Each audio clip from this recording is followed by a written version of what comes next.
Well, good morning, and we hope and pray the peace of the Lord is upon you and your family and your household. Hope that you're doing well. And this morning we're going to kind of embark on a new series or discussion. I think as most of us, as we've talked, and I'm sure probably as you have maybe listened to other preachers and maybe just even hopefully your neighbors and friends and family talking, that we keep circling around this idea or this narrative that, we can't go back to normal, right? We can't go back to the way church used to be. And I think everybody is in fairly firm agreement, I don't know, whatever, with that. Just make up words. Just make up words as we go. If you say them with confidence, nobody will know. Ooh, agreeing. So we agree. I'm going to use that this week. So this morning we're going to, I think, maybe outline what we see as probably 4 paths forward. We're going to link that to a biblical narrative, which I just think is wise. That's something that at least keeps us grounded and I think gives us another map, so to speak, of how the Israelite people faced, I think, challenging circumstances. And then connecting that with the same idea of just there's a bigger story of how do we see the gospel being presented? What is the message of the gospel? What is the purpose of the gospel? Mm-hmm. So, and we'll unpack that more in the weeks to come. But, so this morning, I think as we've talked about, we see there's probably 4 main ways forward. And maybe there's a 5th or 6th one, but I think you have one of the paths forward is we say, you know what, we will never let anybody close down our church services ever again. Mm-hmm. Come hell or high water, yeah. You can throw me in jail, fine me, I don't care. And I know at least for us in our discussions, and maybe this is just being in a smaller community, we know Chief Ramirez, we know Sheriff Morris, we know some of the men and women that serve on our local police force, and I think it's safe to say, right, don't really want to put them in that situation. Right. Yeah. But that's a path sure. Forward, right? Yep. Say never again. We're not letting this happen again. I think there's another path forward. Let's see. Well, I should have taken notes. That's right. I wrote them down. You have them. The second one that you mentioned was that we just return back to, in quotes, normal. Maintain the status quo. As soon as they open it up and they let us go, we go back to doing whatever we were doing before. Nothing changes. Mm-hmm. Do we want to read them all and then talk about them? Or do we want okay. So the third one was that we just continue not meeting. Mm-hmm. That, hey, I like going to church in my pajamas and, having slow Sunday mornings, and the schedule is a little more open for me. So what if we just kept doing that? And you guys keep making your little videos, and we'll tune in some of the time, and some of the time we won't. But it's up to us. So we just continue not meeting at all. And the fourth one that we'll probably spend most of our time on is that we enter a different story of the church and us, God's people gathered and scattered. There is a different story that is unfolding. Yeah, and so then as we were in that discussion, and as we've joked about, I think we really need to start recording those discussions. Right. But Jake brought in the biblical narrative, and I'll let him run with that because I just think it fits so well of the Exodus. And so I don't know if you want to kind of join that with where we're... Yeah. Well, so we've got these 4 ways forward, and we probably should take a couple minutes to talk about each of them, but it's probably, from hearing that list, I don't think it's going to be hard to figure out or for folks to catch on. The 4th one is probably the one that we believe we need to head down, right. Which is really where the whole Exodus narrative comes into play, because as we were talking about this earlier, it just it struck me that in as the people of God, the Israelites are there in Egypt, and Moses comes and they go through the process of being released, and they go out into the wilderness, that they would prefer to go back. And that going forward and going into this new day, into this long journey, becomes far more than they bargained for, and not at all the kind of pie in the sky life that they thought that they were going to have if they could get out of Egypt. And yet we find that God is present in that. He's doing a new thing in that, And so there's a lot of parallels, and there's some specific passages we're going to talk about kind of paralleling that. Sure. So, yeah, I mean, do we want to talk on the four things too, just a little bit more? So, I mean, again, we go back to the, and I have a lot of friends that are in this camp of, you know what, my goodness, we are never going to let the government shut the church down again, right? And I just, there's lots of conversations about civil liberties, sure, which I think is an important conversation. I'm not sure that I land in the same place that some of those that are really pushing that conversation, but nevertheless, I think that's a valuable conversation to have. So there's that part of it. Yeah. Do you think Jesus was concerned with the civil liberties of his disciples under right. Roman? Sorry, we'll just No, I. Sorry. Yeah, so there are many of those that are in that camp saying, well, you're not gonna take my God-given right, my desire to meet as a church anymore. I don't care what the safety issues are. Yep. I don't care what the government says. If you want to come and arrest me, get the guns, hide the children. That kind of mentality. So yeah, I mean, there are that conversation is having some loud voices, and that's where I've heard that argument too. I mean, I've had good friends of mine, good Christian brothers and sisters who've said, right, but that's what our founding documents say, right, that we are endowed by our Creator with certain right, and you go, can we just say, at least as far as the script's concerned, the government has not told us we can't be Christians. Yes. They have not told us we cannot worship. Yeah. They just have said don't gather in groups because it's not safe for you or others. Nobody has said stop and preaching in the name of Christ. You can still follow Jesus in the United States. Can we just say that important distinction will play into, I think, our conversation on the fourth point. Yes. Of what there is a new story that's being told. Mm-hmm. Because, again, connecting this with the Exodus narrative, the Pharaoh was not letting them practice, right, their beliefs, their religious beliefs, the things, each of those plagues is an attack on an Egyptian god or goddess or a religious system in Egypt. And so, again, we're not there. And hopefully we never will be. Right.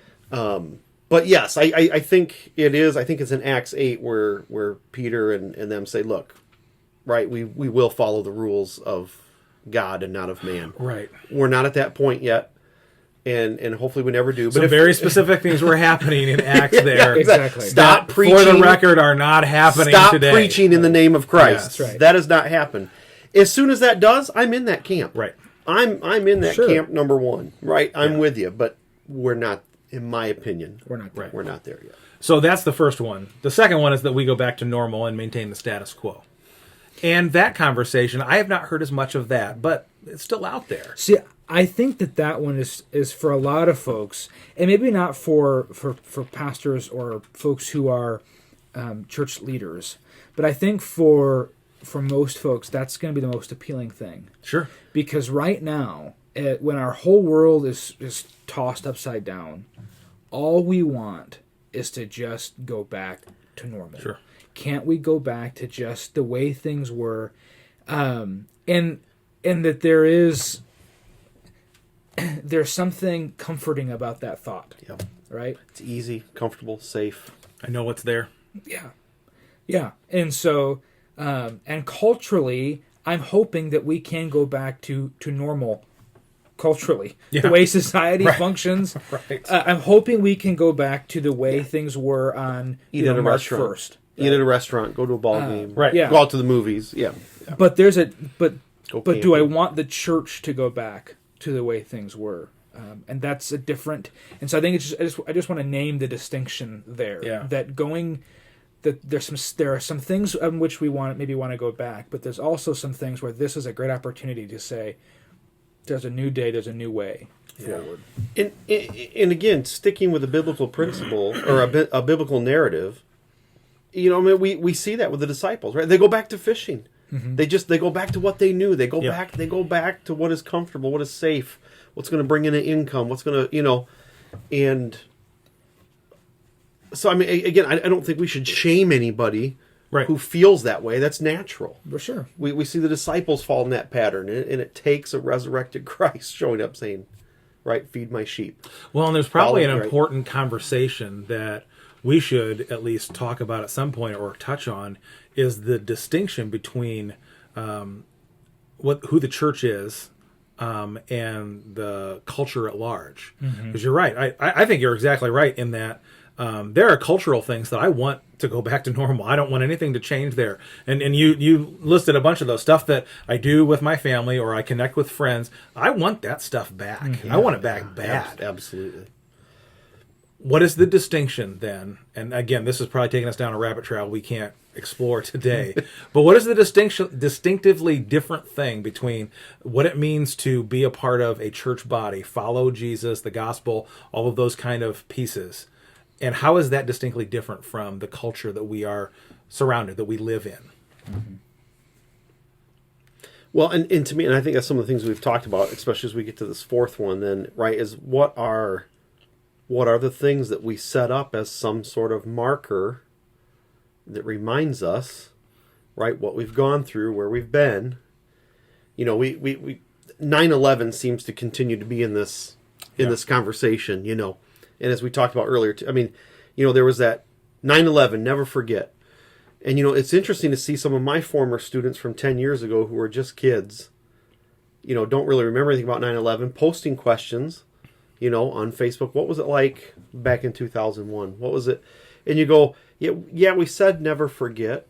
And I don't want to diminish the 3,000 plus people that lost their life on that day, but you go, you know, if you still have the car that even has that bumper sticker, right, that bumper sticker's faded.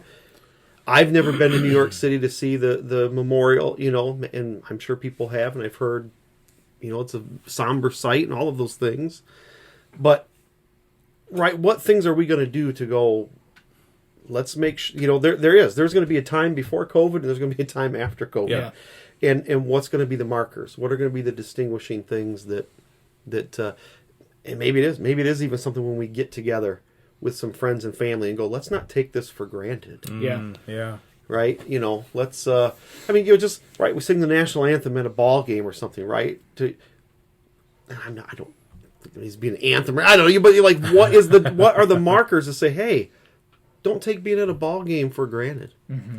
Going to the movies, going to a restaurant, so, you know, so I don't, and again, right, I don't know what those things. And that's biblical. I mean, that itself is, you've seen the biblical narratives that, right, the people of God setting up altars to remind them, right, this is where key things happened in the life of the people of God, and that those are things that they define who we are. Yep. Well, and that's why I think, too, like with the Last Supper, right, Jesus takes a Passover meal that they were all familiar with, and that Passover meal itself tells a story with all the different elements to it. Right. And he takes an element of that meal and redefines it and makes it something, right? Don't forget. Don't forget. So sorry. So what's our third? Okay, so the third one, the third one was that we just continue not meeting. That we go, I like the rhythm of this, because I think we were talking about earlier that, okay, so as much as I miss the cultural things that we were a part of, there is something very refreshing and slowing about this time frame that I think you mentioned last Sunday about, hey, we're not all crammed around the table. Throw it in your mouth as quick as we can because we got to go to this thing, this practice or whatever. And there's something very nice about that. My wife and I were talking last night about how our lives are about to change a little bit because we've got girls going back to over to Grand Rapids as they start summer jobs and all that kind of stuff. My mom is going to go back to Indiana. And then so we go from having 6 or 7 on a daily basis to it's going to be Jen and I and Ethan will only be here through part of the summer. So things are about to change, and we're kind of looking at each other going, man, the house is about to get a lot more quiet. So I have enjoyed the slower pace of things to some degree, and Sunday mornings have been a relaxation. And I don't come home after church services exhausted and go, all right, I need to eat. Because I got to lay down. I'm spent. I don't feel that way. Sunday mornings have been relaxing, enjoyable. We've been able to do, We make a big breakfast. Right. I've been making the slower coffee with the Chemex pour over and French press, and it's been wonderful. And I don't know that that's going to happen when everything goes back to normal, whatever that is. I mean, that's why I was thinking, right, yeah, confessions from a pastor. And maybe, and you know what, my thought would be that I would think probably for most of our folks, I would be shocked, again, other than the fellowship aspect, right, of being together and worshiping together. But I would be shocked if you wouldn't find a majority of people that are like, yeah, I love Sunday mornings. Right. Right. Oh, you want me to come back to church? Yeah. Show up on time on a Sunday. Oh, I have found myself on Sunday mornings going, so this is how the rest of the world does Sundays. Yeah. This is kind of nice. Right. Right. You've heard it here first. Your pastor is being completely open and honest. Okay, so that's the third option. Maybe we probably shouldn't spend too much time on that. We make it sound too appealing. Right. We're like, oh, let's just stop there. But the same thing, I mean, Easter morning, right? The same thing. Get up and enjoy the morning with the family. Mm-hmm. You know, get a nice dinner around, do the Easter egg hunt and Easter baskets and stuff. Yeah. And it was just, I haven't had an Easter morning like that in forever. Yeah. You know? Yep. So, I don't know. Option 3. Option 3 is... Option 3 is not viable, even though it sounds good. That's why... We have to come back together. But I think a piece of 3, at least for our congregations, who weren't maybe live streaming and weren't really maybe up where with all the tech stuff that we should be. It is going to be a piece of what we do now. It will be. We will be recording services and live streaming or broadcast or however we end up doing that. But so I think, and again, the same thing. I think there's a lot of churches that we're in the same place that we're in. Mm-hmm. Of going, oh man, got to play catch up. A little behind the 8 ball. Yeah. And so, and again, as we've talked about in other videos too, where you go, okay, so I have an audience of maybe 50 people or 100 people, but now I'm reaching 600 or 700 or 800 people. Yeah. Good has come out of this too. Right. Sure. And so this leads us to the fourth one that, like I said, I think we'll probably spend most of our time talking about this, that we have the opportunity to enter a new story now. Mm-hmm. That there is something new that God is doing. And as we got to that number 4, it really opened up your mind towards the passage where passages we're going to look at, because of the new thing that is coming for us. Yeah. So, so I'm going to go ahead and just read the first passage that we've talked about. It's from Exodus chapter 13, and it's going to be. I'm going to start reading from verse 17, and this is after. This is after Moses has come to speak with Pharaoh. This is following all of the plagues and all of his times trying to get Pharaoh to release the people. And so finally, verse 17, when Pharaoh let the people go, God did not lead them along the main road that runs through the Philistine territory, even though that was the shortest route to the promised land.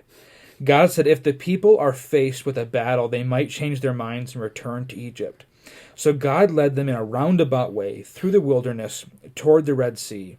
Thus the Israelites left Egypt like an army ready for battle.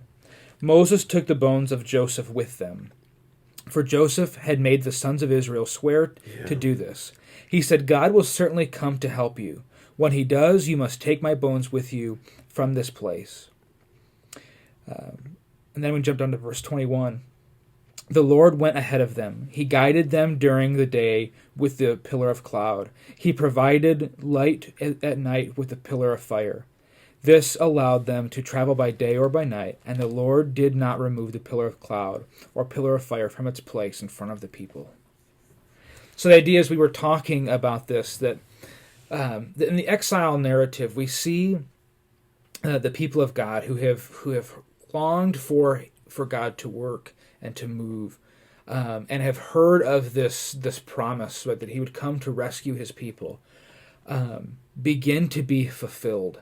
And that even in the fulfilling of that, and this new season taking place, there was great hesitation to embrace that. Yep.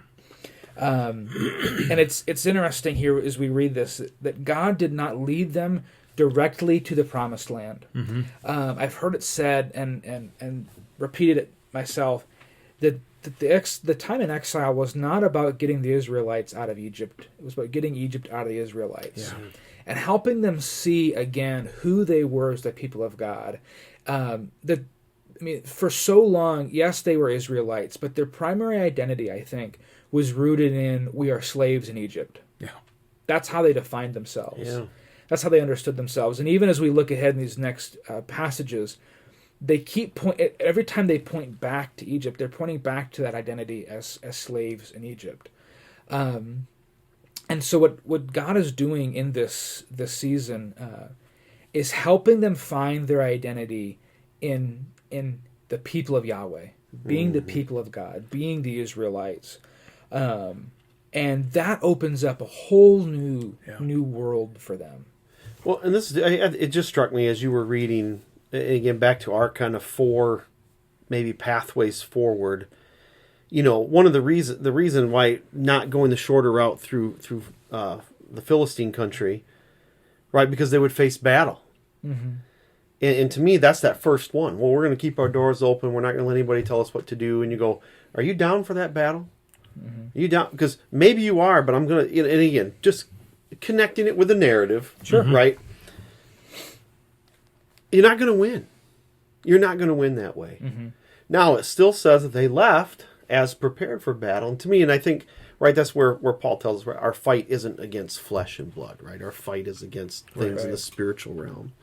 And so I think there's a path forward that's going to lead to a physical battle, which is not what we're called to do. Right. Yep.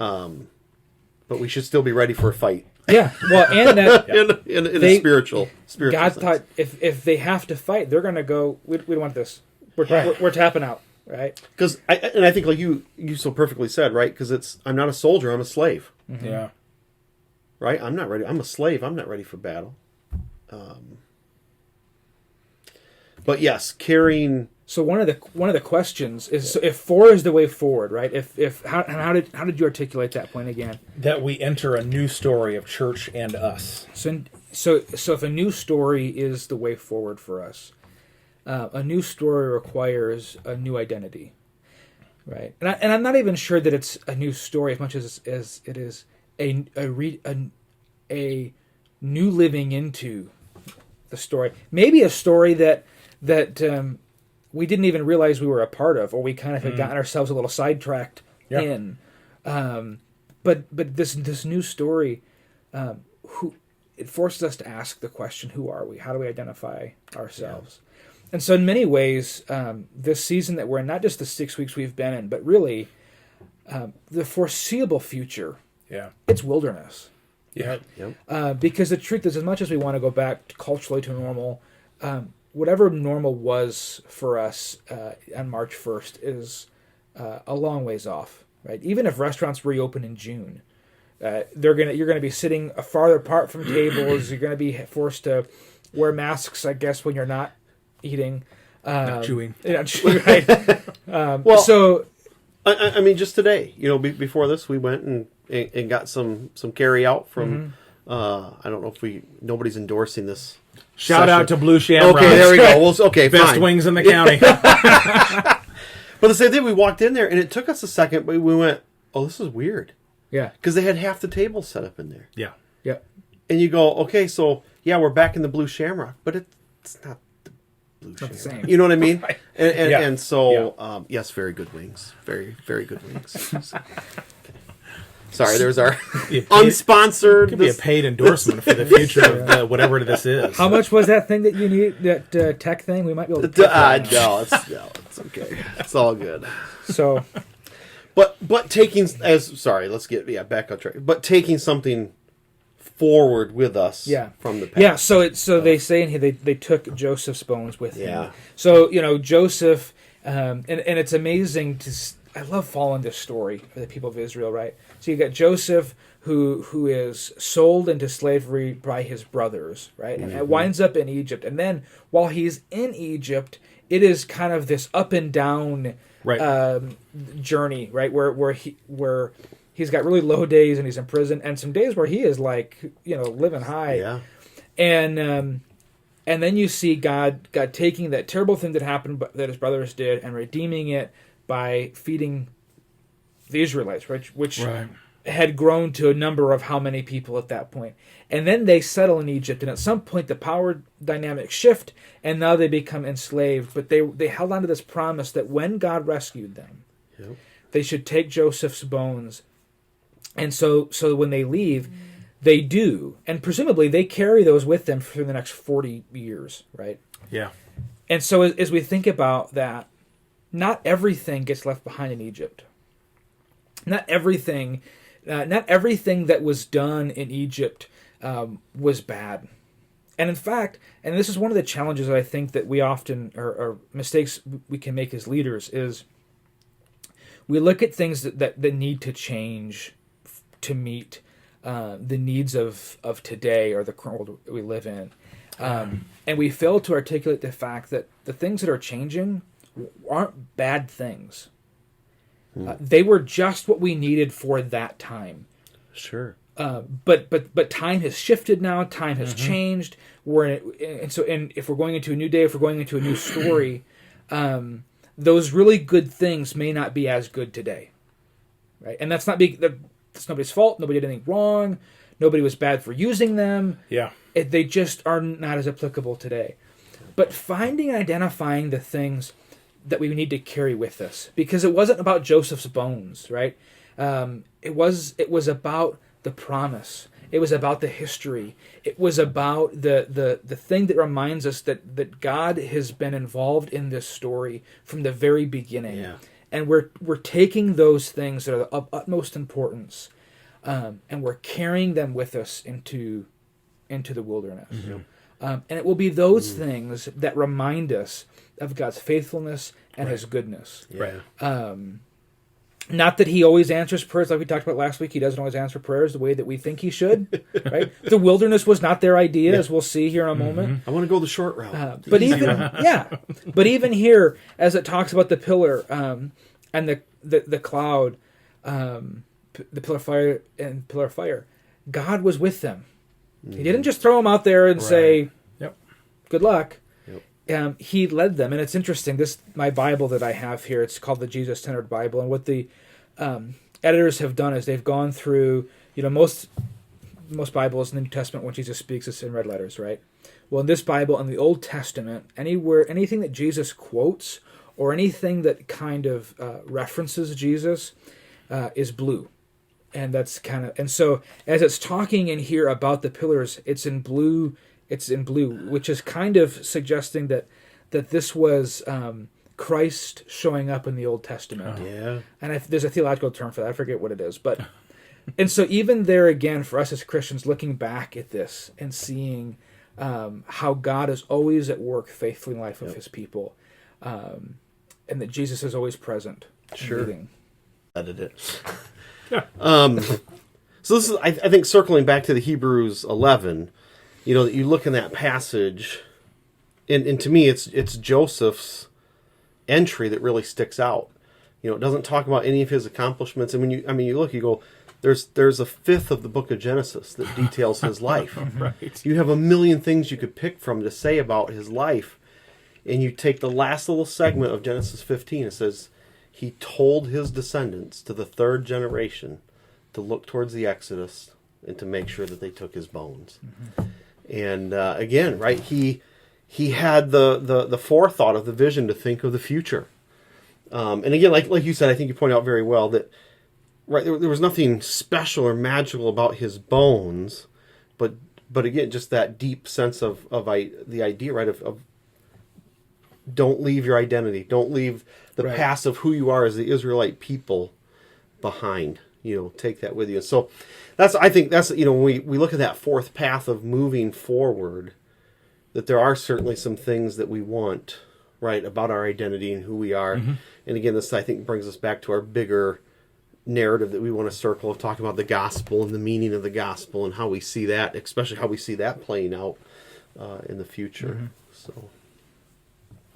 Well, and the whole process of God taking them into a new country and all that involved, into the promised land, is God reminding them of who He is, but also saying there is something new for you.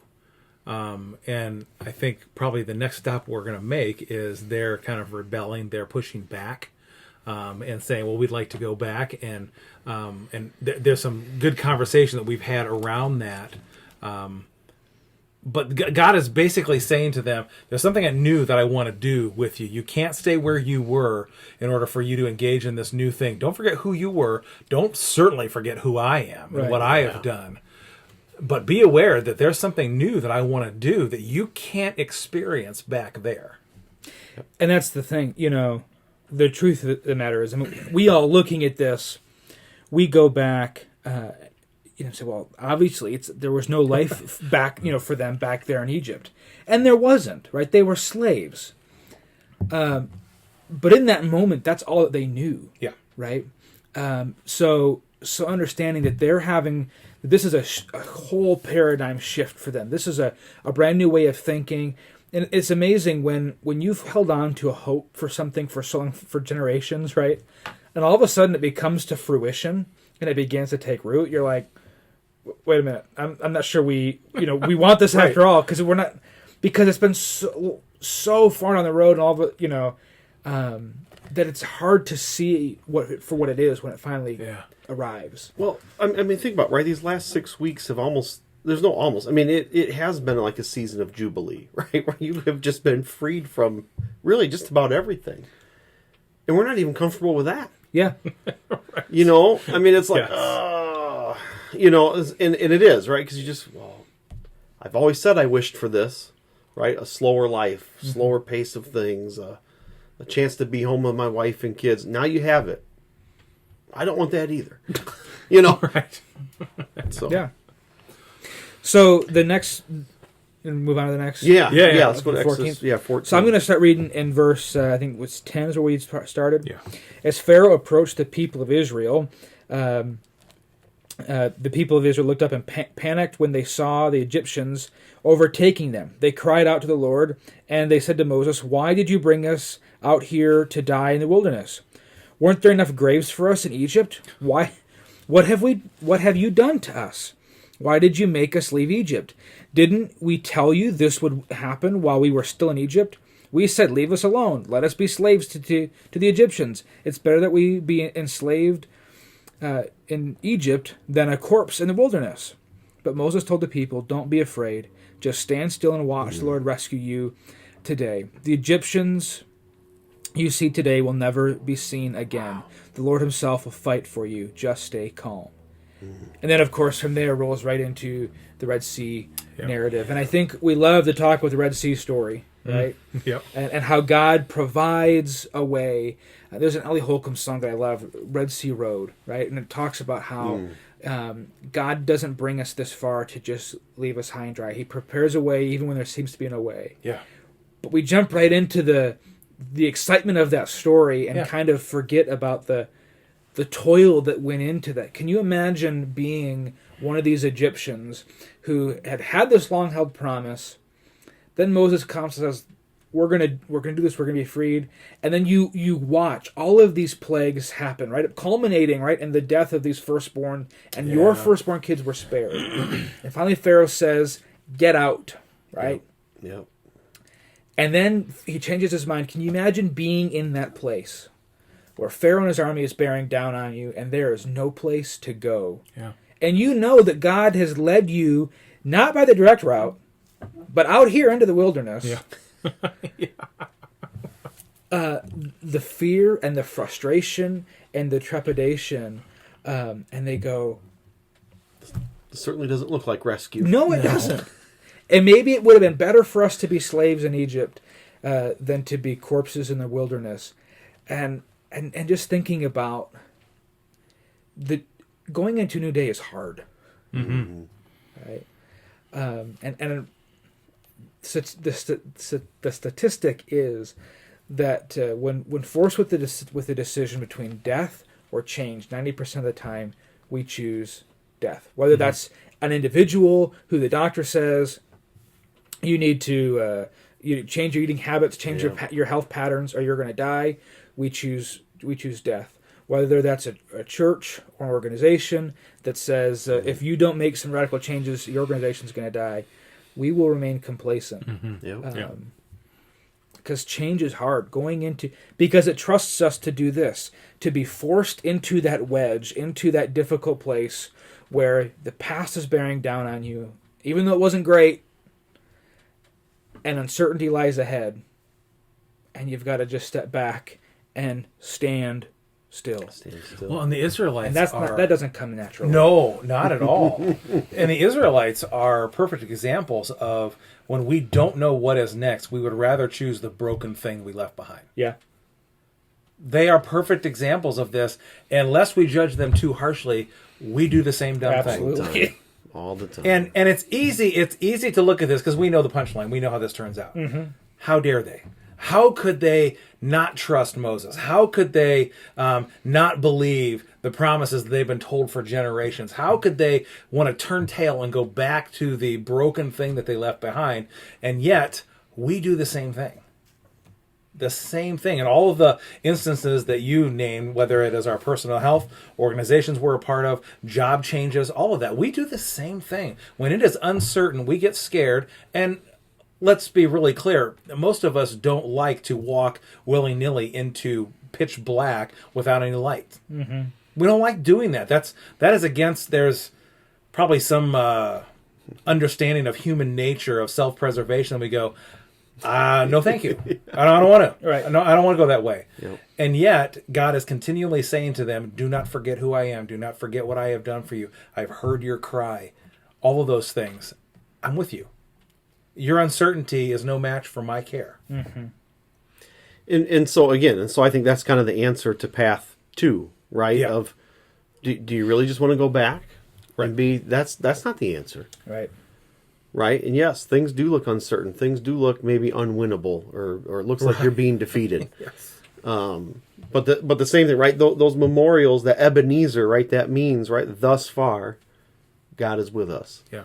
And so the same thing. And again, and this, maybe that's part of what this whole COVID thing will be, is that will be at Ebenezer, right? Where it'll be a memorial that we'll look back on and say, look, God was in that. Stone of remembrance. Right? Yeah, right. He saw the church through that, and it is, right? It is that cornerstone, right? You're either going to build upon it or get broken on it. Yeah.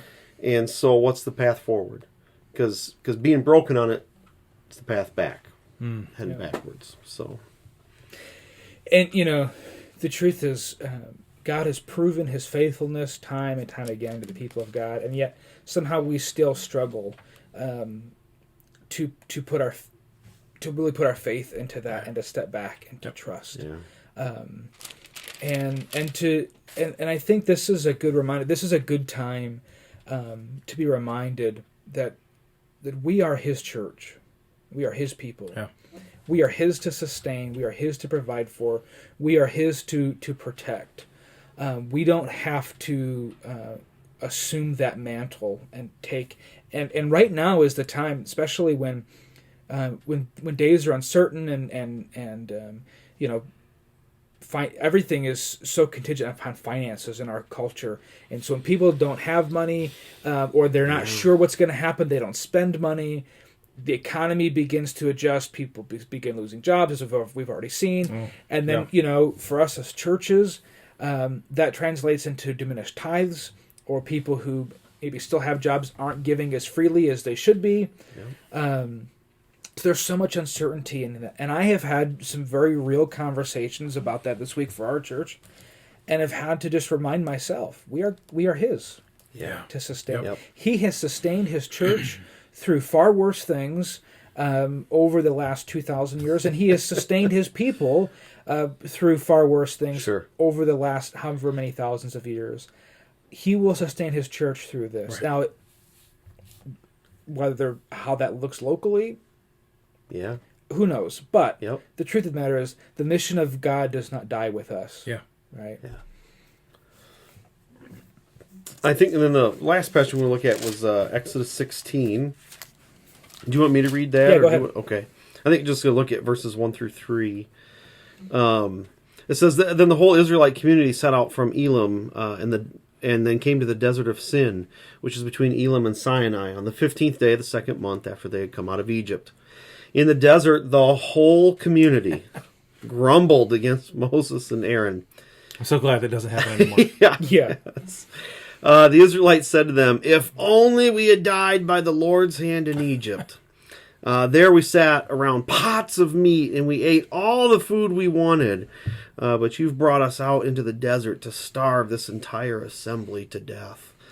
And again, just from the biblical record, I mean, you saw how cruel the Pharaoh was to them, of doubling the brick quota and lessening the straw and killing the firstborn boys so that there wouldn't be an overpopulation. I highly doubt they had pots of meat. In all that I have read about slavery, I don't remember anybody talking about we were fed so well. Right, yeah. I don't remember that. I don't remember reading that, seeing any stories, movies about that. And this brings us to something you had said earlier. We sometimes have a false sense of what was. Right. Yeah. We don't remember things well, especially when things are bad, when the chips are down and it looks like certain death. Well, I finally remember X, Y, and Z, and X, Y, and Z never happened. Yeah. Those things were not a part of the story you're talking about. Or they happened, but they were obscure and they didn't happen the way we remember. Yeah. I mean, this just, of course, who knows for sure, but as you're reading or we're talking about this vision in my mind, yeah, maybe once, because of some obscure circumstances, they had a pot of meat to sit around, right? Yeah. Right. And the stars have never aligned again for that. Yeah, exactly. but there was that one thing that happened, and we remember.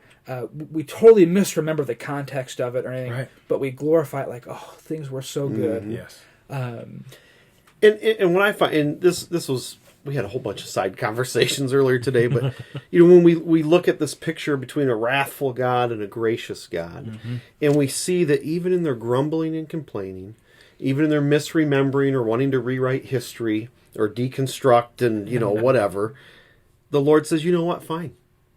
You will wake up every morning, and there will be manna on the ground.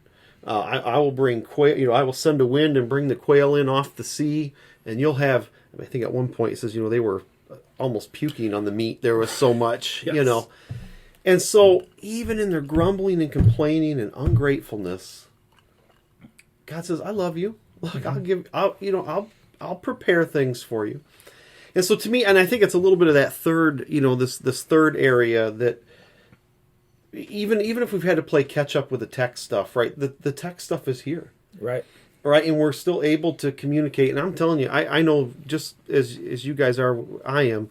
I love seeing the different people pop on the Sunday mornings or the Tuesday night worships, or I think we're broadcasting this Wednesdays, and you see people pop up and you see the comments and you see the likes, and so that your folks are engaging with it and hearing the discussions that are going on. And and like I've said too in some of the other videos, of just having people from your past and people maybe outside of your church circle that are engaging or at least listening or watching. So there's even when times are tough, God says, "Look, I'll bless this. Yeah. I'll multiply this. You'll be okay." Well, and this kind of leads us to the fourth piece of a new story. I don't think. And this is just very from a personal standpoint of what we are doing. I don't think if COVID had ever happened, we wouldn't be doing this. right. We would not be doing this. Now, this was I was telling somebody the other day, maybe last week. We should have been, but Maybe we should have been. Yeah. Yes. Because what was comfortable, what was known, is what we were doing. And we're like, well, there's no need to do anything else. Yeah. And I told somebody the other day, I said, this is reflective a little bit of our Monday morning breakfast conversations. Because we would, now, granted, we venture off into really ridiculous stuff sometimes, but sometimes it was this kind of deep stuff that we would talk about and would play into my understanding of theology and who God is and what he's doing with me and what I need to do next steps for me as a pastor. If this thing had never happened, this thing, I don't think would have happened. Yeah. There wouldn't have been any reason to explore something different and something new. Not that, again, to refresh what one of you guys had said earlier, not that what we did before was bad. Sure. Because it was perfect for a time. That time. Right. Yep. But there's something new that is happening. Yeah. So let's be sure that we don't miss that opportunity. I mean, quite honestly, there have been like what you hinted at, there have been a number of hurdles. The learning curve on all this tech stuff and broadcasting what you're doing on a Sunday morning or whatever else. There's a learning curve, and there's been some fumbles along the way. So it's hard. Mm-hmm. The new story is not easy. Right. Yeah. But it's been worth it. Well, and to me, as we talk about, and again, I think just staying in this narrative, what I think is beautiful, one of the pieces that I just come back to that I just think is always amazing, is they eventually do enter this promised land. Mm-hmm. They eventually do enter into a place where there's cities they didn't have to build, there's vineyards they didn't have to plant, and I think if we're not careful, we're going to find ourselves in a new place soon, I think, and we're going to grumble and complain about that too. Mm-hmm. Well, I really wanted the 4-bedroom house, and instead I got the 3-bedroom house, or I really wanted the fig vineyard and not the olive. You're like, shut up! You didn't have to plant it. You didn't have to build it. And again, is that some of this stuff, right? We go, hey, we got a studio set up now. We have all the equipment. Right. This is a relatively easy, not easy, but it's getting to be easier and easier to do every week, right? Because you're learning and you're. And the same thing. Some of the people that I'm watching, on YouTube, I won't mention any names. Don't want to prejudice anybody one way or the other. But one of the guys I watched, this is what he said. He goes, "I was kind of ahead on the curve on this." He says, 2 years ago, I put in a studio in my home. So he hasn't missed a beat, really. Because he's had all that stuff set up. And so the same thing. I just think there's things that as we do move forward, I think there is a new path to a promised land, and it is just continue to trust the Lord. And so, I think what we see through the exile narrative is that God is, for one thing, as we've said, I think we've all said at different times over and over this morning. He's faithful. He is always he is always being faithful to his people to fulfill the promises. That sometimes the way that God works and does things is not the way that we would choose. We don't always get to the end. Sometimes there's some jazz and improv along the way. Sure. But that we're ready to roll that out. And then but that God is never done with his people. And what I mean by that is there's no circumstance, there is no pandemic, there is no tragedy, there's that God stops leading his people through. Yep. Yeah. Amen. It might change how we understand ourselves. It might create a new day, a new story, a new way of being and understanding ourselves as church, as the people of God. But he is present. I think you had said it, Jet, before we were earlier today. He wasn't surprised by this. Yeah. And so I think despite the fact that we are frustrated, that we are weary, I think I can safely say we are weary of COVID. Yeah. That we want culture to go back to normal. That despite all of those things, there is much reason to be optimistic. There is much to be hopeful about. Yep. And we have seen God prove himself all throughout Scripture to continue to lead and walk with his people through the difficult places in life. Mm-hmm. And if we're turning to a new chapter, if this is a new story, God is in it and he's leading. And there probably is no life in going back. There is no life. We can go back to being slaves to options 1 through 3. Yep. Or we can trust God to lead us into the wilderness. And I think that's where we'll find life. Yep. I think we'll continue to explore then, right? What do we see the gospel message, right? How do we see that being played out, right, in our lives? What do we see that the purpose of the gospel being, not just to us, obviously, as pastors, but to our people? And so, I think so. Any other closing? I think you summed that up very well. Yeah. It was good. You landed the plane. Very good. Landed the plane wonderfully. All right. Well, again, thank you for joining us this morning. And again, we hope and pray that the Lord's peace is upon you. And have a great day. Thank you.